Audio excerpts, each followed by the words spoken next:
अब खबरों की तफसीलात। सबसे पहले बात करें फैसलाबाद में अदलिया से इजहार यकजहती के लिए तहरीक इंसाफ के टिकट होल्डर चौधरी नदीम आफ्ताब सिंधु की जानिब से जलसे का इनेकाद जग 59 जीम बे में किया गया है। इसी पर बात कर लेते हैं अरसलान दुरानी से। अरसलान, बताइएगा। जी बिल्कुल, अदलिया से इजहार यकजहती के लिए रहनुमा तहरीक इंसाफ और PP 108 से टिकट होल्डर पाकिस्तान तहरीक इंसाफ नदीम आफ्ताब सिंधु जो है उन्होंने जलसे का इनेकाद किया। यहाँ पर मौजूद भी हैं, उनसे बात भी करते जानते हैं। अच्छा सर, बताइएगा, इजहार यकजहती करने जा रहे हैं आप अदलिया से, क्या कहना चाहेंगे? बेसिकली जो आज का मकसद है, ये खान साहब ने जो कॉल दी है इज़हार यकजहती की सुप्रीम कोर्ट से, ये सुप्रीम कोर्ट से और आइन से इज़हार यकजहती है। अगर किसी मुल्क का आइन महफूज नहीं है तो वो मुल्क महफूज नहीं है। और इस मुल्क में ये जो चोरों, डाकुओं और लुटेरों ने मिल के हर चीज़ को मफलूज कर दिया है। यहाँ ना यहाँ पे कोई कानून है, ना यहाँ पे कोई आइन है और ना यहाँ पे कोई हुकूमत है। आप देख रहे हैं, आप जिस एरिया में आए हैं, ये 59 JB एक बड़ा गांव है। यहाँ पे 25,000 की आबादी का है। और आप लोगों के हालात देखें, लोगों से आप मिले हैं, आपको लोगों ने खुद बताया है कि उनके क्या हालात हो गए हैं। रोटी खाने को मजबूर हो गए। ये वो लोग हैं, ये मजदूर तबका वो है जो सिर्फ 2 वक्त की रोटी पे गुजारा कर रहा था। अब इनको 2 वक्त की रोटी भी नहीं मिल रही। अगर इस मुल्क में आइन का तहफ़्फ़ुज़ ना किया गया तो ये मुल्क बिल्कुल बनाना रिपब्लिक बन जाएगा। बिल्कुल, तहरीक इंसाफ के चेयरमैन इमरान खान की कॉल पर जो मुख्तलिफ रहनुमा है तहरीक इंसाफ के, वो अदलिया से जी, इजहार अरसलान दुरानी, बहुत शुक्रिया आपका। सूबाई इंतखाबात का मामला ताहाल इंतखाबात होने या ना होने से मुतालिक कोई पेशरफ ना हो सकी है। मुस्लिम लीग नून की जानिब से टिकट्स का इजरा भी ना हो सका। लीगी रहनुमा कहते हैं इंतखाबात जब भी हुए इकट्ठे ही होंगे। मजीद तफसीलात जान लेते हैं अब्दुर्रहमान से। जी, बताइएगा। जब बात करें यहाँ पर मुल्की सियासी सूरत हाल के हवाले से, तो इंतखाबात तो नहीं होने जा रहे, ताहम अभी तक इलेक्शन कब होंगे इसका कोई भी नोटिफिकेशन जारी नहीं हुआ और अभी तक 14 मई का नोटिफिकेशन ही चल रहा है। अदालत भी इस हवाले से बता चुकी है, नून लीग ने टिकट्स जारी नहीं किए, ताहम PTI की अपनी तैयारियां मुकम्मल है। तो यहाँ पर हमारे साथ मुस्लिम लीग नून के रहनुमा राना इशफाक अहमद एडवोकेट मौजूद है, जो कि PP 98 से उम्मीदवार भी, उनसे बात करते हैं। ना सब बताइएगा, क्या तैयारियां PMLN के इलेक्शन के हवाले से? बिस्मिल्लाहिर्रहमानिर्रहीम। PNML ने भी तैयारियां की हुई हैं, लेकिन चूंकि उन्होंने अभी कोई जो है टिकट फाइनल नहीं किए, इसलिए कि चूंकि मुल्क में अभी इलेक्शन नहीं होने जा रहे। सुप्रीम कोर्ट ने भी अभी काम पेंडिंग किया हुआ और नून भी, चूंकि तमाम पार्टियां चाहती हैं अब इलेक्शन जो है वो आगे अक्टूबर नवंबर में जाएं, इसलिए नून ने कोई भी किसी जगह भी अपने उम्मीदवार को टिकट अनाउंस नहीं किया, बल्कि उम्मीदवारों से एप्लीकेशन ली हुई हैं। अभी तक तो इंटरव्यू भी नहीं हुए और उम्मीद है इंशाल्लाह जब इलेक्शन नज़दीक होंगे या कोई फाइनल डेट आएगी तो फिर इंटरव्यू होंगे और फिर इंशाल्लाह वो उम्मीदवारों को जिसको वो टिकट अनाउंस करेंगे वो इंशाल्लाह इलेक्शन लड़ेगा। मेरी भी कोशिश है कि मैं इंशाल्लाह इसी हल्के से पार्टी का टिकट मिला तो इंशाल्लाह ज़रूर लड़ूंगा और इंशाल्लाह जीतेंगे भी, क्योंकि मुल्क की हालात इस टाइम इलेक्शन के नहीं है, चूँकि सूरत हाल अपना सियासी और दहशतगर्दी की वजह से स्टेबल नहीं है और इसलिए गवर्नमेंट चाहती है कि इलेक्शन जब भी हों, दोनों एक ही दिन में हों, कौमी और सूबाई। और चूँकि फिर अगर इलेक्शन सूबाई पहले करते हैं तो फिर जो बड़े इलेक्शन हैं कौमी पे, उस पे भी हलफ उठेंगे और वो लोग मुतमन नहीं होंगे। इसलिए हमारी पार्टी का मौक़िफ़ है, बल्कि PTM का भी मौक़िफ़ है कि कौमी और सूबाई एक ही दिन इलेक्शन हो। अच्छा, क्या तवक्कुह है, कब तक हो जाएंगे? उम्मीद तो बड़ी है इंशाल्लाह अक्टूबर नवंबर में हो सकता है। हालात देख के मुल्की और सिक्योरिटी के आगे भी जा सकते हैं, लेकिन अभी कोई फाइनल नहीं कहा जा सकता कब तक इलेक्शन होंगे। अच्छा, इस हवाले से कोई चीज़ फाइनल नहीं है, ताहम ये एक अंदाज़ा है। अब्दुर्रहमान, बहुत शुक्रिया आपका। यहाँ बात करें मंकी पॉक्स के फैलाव का खदशा मजीद बढ़ रहा है। फैसलाबाद एयरपोर्ट पर हेरोइन बैरून मुल्क से आने वाले मुश्तबा मरीजों की स्क्रीनिंग का फैसला। एयरपोर्ट मैनेजर अनवर जिया की जेर सदारत इजलास में मुसाफिरों की स्क्रीनिंग समेत तैयारे में मौजूद मुश्तबा मरीज की निशानदही पर हदायतनामा जारी। वायरस के खतरे के पेश नज़र एयरपोर्ट पर प्रोटोकॉल सर्विस पूरी बंद की जाए। एयरपोर्ट मैनेजर अनवर जिया ने सिविल एविएशन हुकाम को हदायत जारी कर दी हैं। मजीद तफसीलात जान लेते हैं इमरान असलम से। इमरान, बताइएगा। जी बिल्कुल, मुल्क भर में मंकी पॉक्स के फैलाव के खदशे के बायस जो है फैसलाबाद एयरपोर्ट पर भी बैरून मुल्क से आने वाले मुसाफिरों की स्क्रीनिंग का फैसला किया गया है। फैसलाबाद एयरपोर्ट मैनेजर अनवर जिया की सिरे अहम इजलास हुआ है। इजलास में एविएशन के अफसरान भी शरीक हुए हैं। इजलास में एयरपोर्ट मैनेजर की जानब से हदायत जारी की गई है कि मुसाफिरों की स्क्रीनिंग समेत तैयारे में मौजूद मुश्तबा अफराद की जो है वो निशानदी की जाए। और इसी तरह जो है वायरस के खतरे के पेश नज़र फैसला एयरपोर्ट पर प्रोटोकॉल सर्विस को पूरी तौर पर बंद करने का भी फैसला किया गया है। और मरीजों के सफरी दस्तावेजात बाकायदा लिफाफों में बंद करके लाए जाने की हदायत जारी की गई हैं, जबकि महकमा हेल्थ के एहलकारों मुसाफिरों के सामान जरासीम का स्प्रे की छिड़काव की हदायत जारी कर दी गई हैं। एयरपोर्ट मैनेजर की जानब से एविएशन और तमाम जो है वो स्टेक होल्डर को हदायत जारी कर दी गई हैं कि मंकी पोस्ट के फैलाव के खर्चे के पेश नजर फैसलाबाद एयरपोर्ट पर जो है सख्त इकदाम किए जाए। जी इमरान, बहुत शुक्रिया आपका।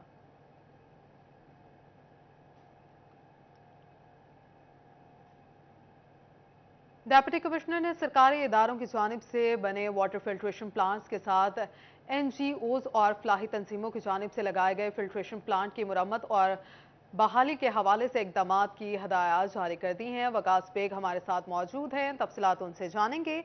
वकास, आगाह कीजिएगा।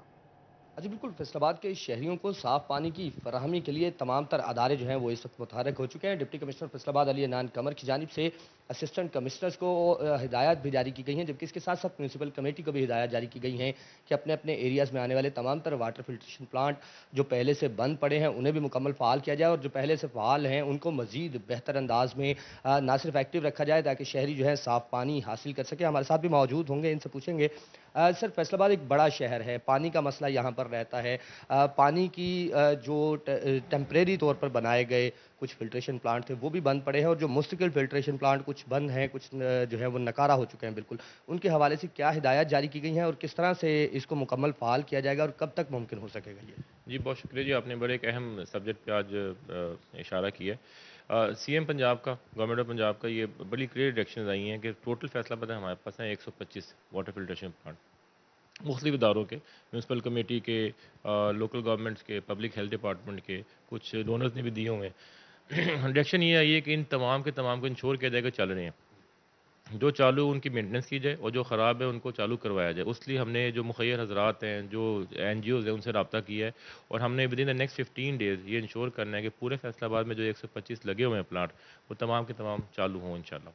तो उस सिलसिले में हमने कल एक मीटिंग भी कर ली है, तमाम ACs को डायरेक्शन भी दे दी गई है और इंशाल्लाह आप देखेंगे within the next week और सो तमाम चालू हो जाएंगे। अच्छा सर, इसमें खासतौर पर ये भी बताइएगा, जिस तरह मुखैर हजरात के ताउन से इनको मज़ीद बेहतर बनाया जाएगा। कुछ प्लांट ऐसे थे जो मुखैर हजरात की जानिब से लगाए गए थे, मुख्तलिफ तंजीमों की जानिब से लगाए गए थे, लेकिन वो भी जो हैं वो अब फ़ाल नहीं है, क्या उनको भी दोबारा से फ़ाल करवाया जाएगा? जी बिल्कुल जी, जो हमने जो लिस्ट बनाई है इसमें तमाम वो भी शामिल हैं जो गवर्नमेंट ने लगाए और जो NGOs लगाए वो भी शामिल हैं और हमारा उनसे रब्ता भी हो गया NGO से और दोबारा उनको रिक्वेस्ट की गई कि जो अगर चालू है तो वेल एंड गुड मेंटेन करें, नहीं अगर ख़राब है तो उनको दोबारा वो चालू करेंगे। अच्छा बिल्कुल, फैसलाबाद के शहरियों को साफ़ पानी जो है वो आने वाले दिनों में फराहम किया जा सकेगा। इसी सिलसिले में तमाम तर NGOs को भी हिदायत कर दी गई कि पहले से चालू फिल्ट्रेशन प्लांट की मेंटेनेंस को यकीनी बनाया जाए, जबकि ऐसे प्लांट्स जो बंद पड़े हैं वो तमाम ही अदारों की मदद से ना सिर्फ उनको मुकम्मल फ़ाल किया जाएगा बल्कि वकास, बहुत शुक्रिया आपका। यहाँ बात करें महकमा तालीम फैसलाबाद के ज़रिए एहतमाम 17A कोटा में क्लर्क भर्तियों के लिए MC हायर सेकेंडरी स्कूल कोतवाली रोड में कंप्यूटर टाइपिंग टेस्ट कल होगा, जो 230 दरखास्त गुजारों में से 112 उम्मीदवारों ने टेस्ट दिया है। सिर्फ 27 उम्मीदवार 1 मिनट में 25 अल्फाज लिखने में कामयाब हुए। CEO एजुकेशन इफ्तिखार खान ने टाइपिंग टेस्ट की निगरानी की। टेस्ट पास करने वालों को जूनियर क्लर्क भर्ती किया जाएगा। टोबा टेक्सिंग में इंतखाबात के सिलसिले में तैयारियां जारी। इलेक्शन के दौरान ड्यूटीज सर अंजाम देने वाले टीचर्स की तरबियत का अमल जारी है। मजीद तफसीलात जान लेते हैं अहमद नदीम से। बताइएगा अहमद। जी बिल्कुल, इलेक्शन कमीशन की जानिब से इंतखाबात की तैयारियां जारी हैं। इसी दौरान टोबा टेक्सिंग में इलेक्शन के दौरान ड्यूटियां सर अंजाम देने वाले जो उस्ताद हैं उनकी ट्रेनिंग का अमल भी जारी है। हमारे साथ मास्टर ट्रेनर काशिफ सईद साहब मौजूद हैं, उनसे बात भी करते हैं। सर आप बताइएगा ट्रेनिंग के दौरान किस चीज़ को फोकस किया जा रहा है? बिस्मिल्लाहिर्रहमानिर्रहीम। ये तकरीबन साहब का कोई 10 दिन से ये ट्रेनिंग जो है वो जारी है। आज 11वां दिन है ट्रेनिंग का। तो ये मुख्तलिफ सीलों में सबसे पहले गोजा, फिर कमालिया, फिर पीरमाल और आज टोबा टेक्सिंग में ये जारी है। 3 दिन हो गए हैं टोबा टेक्सिंग में ये ट्रेनिंग का अमल जारी है। तो इलेक्शन कमीशन ऑफ पाकिस्तान जो है ये साफ शफाफ इलेक्शन, गैर जानदार इलेक्शन कंडक्ट कराने के लिए अपना जितना भी पोलिंग का अमला होता है उसको ये ट्रेनिंग करवाता है। तो यहाँ पर ये ट्रेनिंग का अमल जारी है। ट्रेनिंग के अमल में हमारे पास तकरीबन को 34 मास्टर ट्रेनर हैं जो कि यहाँ पर ट्रेनिंग जो है वो करवा रहे हैं। तो उसके बाद हमारे पास ट्रेनिंग जो है 2 बैचेस में, पहले बैच में 2 दिन पहले थे तो 2 दिन की ये ट्रेनिंग होती है। तो ये 2 दिन अगला बैच जो है वो चल रहा है। तो इसमें हम ये पहले PP 120 की थी, अब 121 की ट्रेनिंग जो है वो जारी है। तो ये पोलिंग स्टाफ, इसको हमने ये ट्रेनिंग देनी होती है ताकि ये इलेक्शन के अमल को अच्छे तरीके से कंडक्ट करा सके, इसमें कोई खलल ना हो, यानी इनको वेल अवेयर हो इसके बारे में कि ये जो इलेक्शन है ये हमने किस तरह से कंडक्ट कराना है, या कि इसकी शफाफियत जो है वो बरकरार रखी जा सके। जी सर। हाँ जी बिल्कुल, उनकी आपने बात सुनी। उनका ये कहना है कि इलेक्शन के दौरान इलेक्शन को गैर दानबदार करवाने और इलेक्शन की शफाफियत बरकरार रखने के लिए साथ साथ ट्रेनिंग का अमल जारी है। अहमद, बहुत शुक्रिया आपका। फैसलाबाद में Pakistan society of international medicine, Faisalabad medical university और पंजाब मेडिकल यूनिवर्सिटी के इश्तराक से ज़ियाबतीज़ को समझने के हवाले से सेमिनार की सदारत vice chancellor professor doctor Zafar Ali Chaudhry ने की। Minister of health professor doctor Javed Akram ने भी शिरकत की। आइए आपको बराह रास्त ले चलते हैं। Disorder which is not clear to most of us. The estimated prevalence of diabetes, despite the various researches over time, has grown. Unfortunately, in 2000 we had 151 million people suffering from diabetes. It has gone up to 425 million in 2017. By 2045, just imagine, despite all the research, all the input, we expect to have 629 million diabetic patients all over the world. It's a growing epidemic. 642 million people worldwide live with type 1 and type 2 diabetes mellitus, and they will continue to rise and grow up. The trend for diabetes, we've been talking about, Professor Azizur Rahman is with us. We've spoken so much about type 2 diabetes mellitus, but I tell you, despite type 2 diabetes mellitus, although is a very, very important topic, but unfortunately type 1 diabetes is also on a steep rise, and by no way we don't have patients of type 1 diabetes. It is also increasing and is increasing by a very, very alarming rate. The type 1 diabetes mellitus 1, I am talking about this thing because the monogenic diabetes comes from the basic infrastructure and is sort of mimicked with type 1 diabetes mellitus. It's a polygenic disorder which is thought to be of autoimmune etiology. It results from the destruction of beta cells of pancreas with subsequent insulin deficiency. It occurs at a younger age group. 1.4 million people or 1.4 million children worldwide at this point in time have type 1 diabetes mellitus. 9 million patients, both children and adults, have type 1 diabetes. So 1.4 is like million children suffering from type 1 diabetes, and 9 million patients, adults and children both, are living with type 1 diabetes mellitus. They expect, or what we have, or the figure given to us by the IDF is, but there are about 0.75 million deaths worldwide attributed to type 1 diabetes alone, and it is increasing by a rate of 3% per year.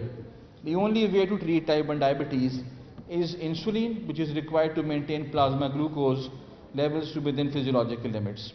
This is a graphatical representation of what I've just told you. It says over here that there are about 9 million people suffering from diabetes, the adult one and the children one, and 1.4 million have got, the children have got diabetes mellitus type 1, and it is increasing by 3%, and this is the most alarming figure, that by 2040 we would have 15 million individuals will have type 1 diabetes mellitus. The reducing burden of the disease is only by prevention, early detection and improved care. And it begins with the preventive part. Over the years and over the past 2 years, myself, Dr. Somia, Professor Azizur Rahman, Professor Javed Akram Saab. इसके साथ ही news studio से fill वक्त इतना है।